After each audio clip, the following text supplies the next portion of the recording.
Selamat sore pemirsa, Presisi Utama kembali hadir untuk Anda edisi Senin 22 September 2025. Selama 1 jam ke depan kami telah menyiapkan sejumlah informasi terkini. Bersama saya Ibtu Ines, kita lihat dulu 3 berita utama sore ini. Polres Kutai Kartanegara melalui Satuan Reserse Kriminal menggelar konferensi pers pengungkapan 2 kasus kejahatan yang sempat meresahkan masyarakat.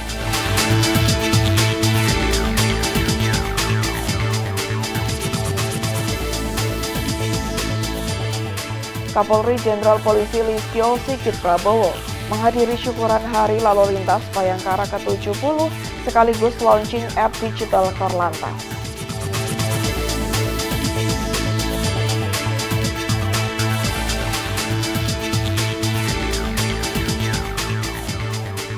Polda Kepri bersama Polresta Barelang melaksanakan pengamanan aksi unjuk rasa yang dilakukan oleh Aliansi Driver Online Kota Batam di Kota Batam.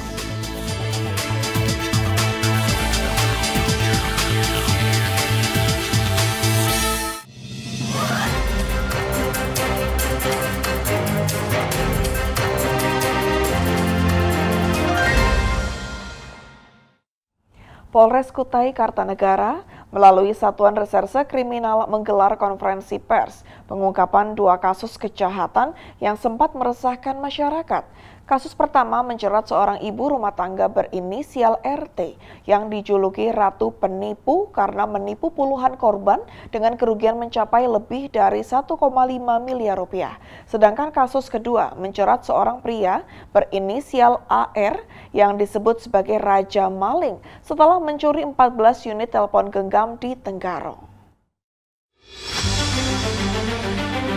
Konferensi pers dipimpin langsung oleh Kasat Reskrim Polres Kutai Kartanegara AKP Eki Widi Prawira pada Kamis 18 September 2025. Dalam keterangannya, Eki menjelaskan pelaku RT yang dijuluki Ratu Penipu telah melakukan aksinya sejak September 2023 hingga September 2025. Modusnya modus menawarkan lowongan pekerjaan fiktif dan investasi palsu. Selain itu, Polres Kutai Kartanegara juga memaparkan kasus pencurian yang dilakukan AR yang disebut sebagai Raja Maling pada 11 September 2025 lalu. Modusnya berpura-pura membeli. AR berhasil membawa kabur 14 unit HP dari sebuah konter di Jalan Kartini, Tenggarong. Total kerugian korban ditaksir mencapai lebih dari 20 juta rupiah.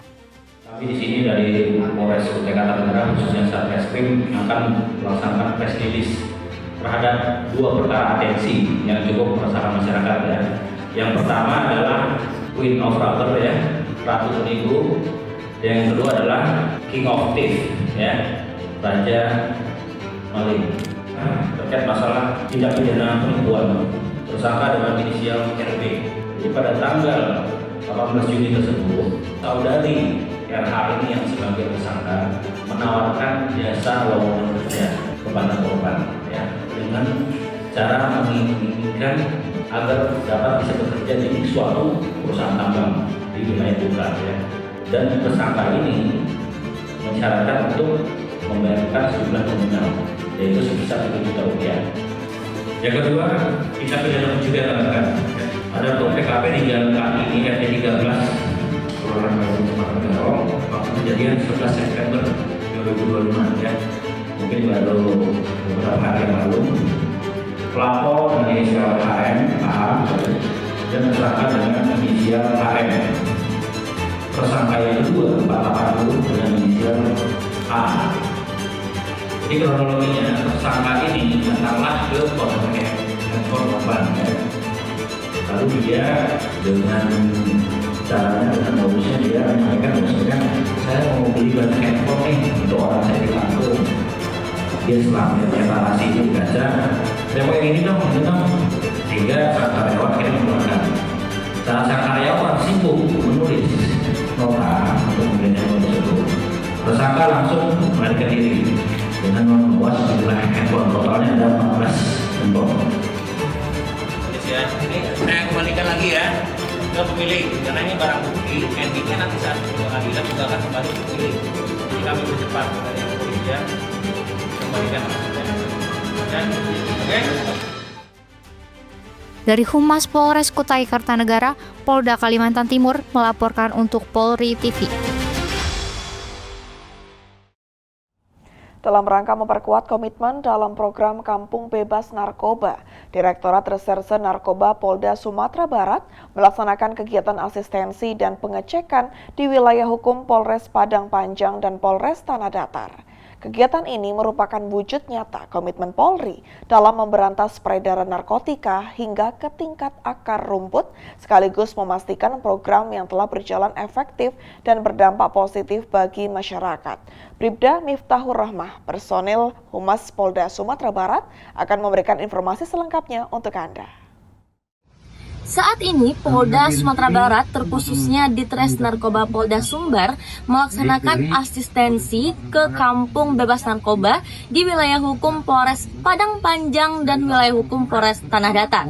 Pada tanggal 19 September 2025, Ditres Narkoba Polda Sumbar melaksanakan asistensi sekaligus pengecekan ke Kampung Bebas Narkoba di wilayah hukum Polres Padang Panjang dan Polres Tanah Datar. Kegiatan ini merupakan langkah konkret dalam mencegah dan menekan peredaran gelap narkotika, sekaligus memperkuat sinergi dengan pemerintah daerah serta masyarakat. Di wilayah hukum Polres Padang Panjang, Kampung Bebas Narkoba berlokasi di Lurah Koto Panjang, Kecamatan Padang Panjang Timur, Kota Padang Panjang. Kegiatan ini dihadiri oleh Ditres Narkoba Polda Sumbar, Kapolres Padang Panjang, Ketua DPRD Kota Padang Panjang, Camat Padang Panjang Timur, serta unsur Forkopimda dan tokoh masyarakat setempat. Kehadiran berbagai pihak tersebut menjadi bentuk dukungan bersama dalam menguatkan program Kampung Bebas Narkoba. Sementara itu, di wilayah hukum Polres Tanah Datar, Kampung Bebas Narkoba berada di Nagari Tabe, Kecamatan Pariangan, Kabupaten Tanah Datar. Kegiatan ini dihadiri oleh Ditres Narkoba Polda Sumbar, Kapolres Tanah Datar, Kasbang Pol Tanah Datar, serta unsur Forkopimda dan tokoh masyarakat setempat. Dalam kesempatan tersebut, petugas meninjau langsung lokasi Kampung Bebas Narkoba dan berdialog dengan masyarakat sekitar untuk memastikan program berjalan sesuai tujuan.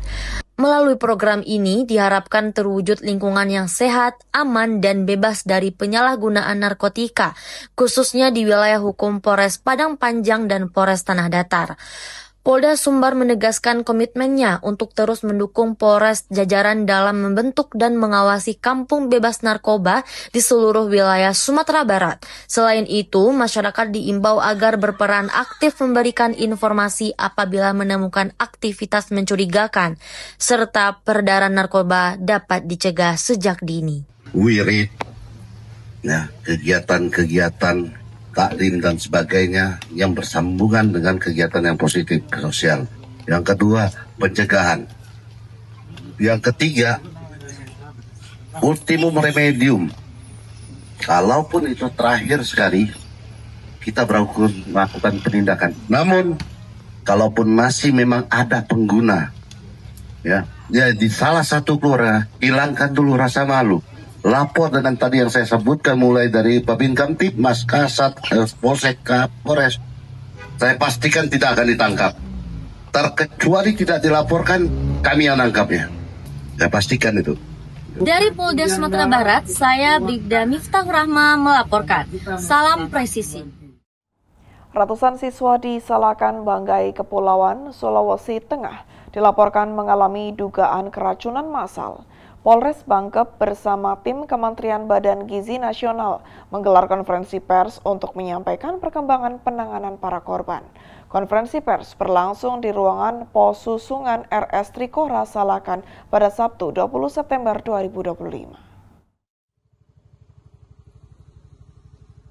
Kegiatan konferensi pers ini dihadiri oleh Kapolres Banggai Kepulauan AKBP Ronaldus Karurukan bersama tim yang terdiri dari Fatimah Zahra selaku tenaga ahli komunikasi BGN, serta Dr. Rusmin B. Syukur selaku utusan RSUP Wahidin Makassar, Wakil Direktur RS Trikora Salakan Dr. Veldi Deki, dan juga Dandim 1308 Lubuk Banggai Letkol Kavaleri Laude Azhar Hamid.